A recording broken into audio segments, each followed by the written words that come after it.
Kwa hiyo tenzi za rohoni mimi ndio nikawa nimeshika, na kwenye maombi najitahidi sana Mungu anipe ujazo, niombe hadi milango ya baraka ifunguliwe. Aha, kwa hiyo mpendwa, mimi hapa ndo napoishi. Ndio. Karibu ndani. Asante mtumishi na yeye. Si uingie ndani jamani. Asante, ingiaje ndani sasa hivi hujaoa? Mtumishi. Na maana hadi sisi kwa sisi tuaminiani wa Kristo. Mtumishi ungeoa kwanza na yeye. Sasa anaingiaje sasa hivi? Yaani hadi mimi ninayenena kwa lugha vile bado uniamini kweli? Uniamini hadi mimi kweli mtumishi? Mimi nikiingia ndani naweka tu koti natoka. Sasa sikaweke hapo twende. Jamani mtumishi kweli? Mbona sasa tuaminiani jamani? Si uingie tu jamani. Hatukai atakukaa jamani. Mtumishi karibu ndani. Asante mtumishi, uingie ndani.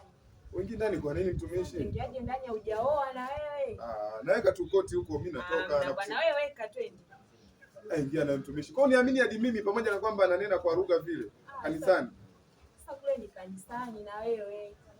Kwani sasa unagoma kuingia na mtumishi tu umeshafika hadi hapa nyumbani mtumishi?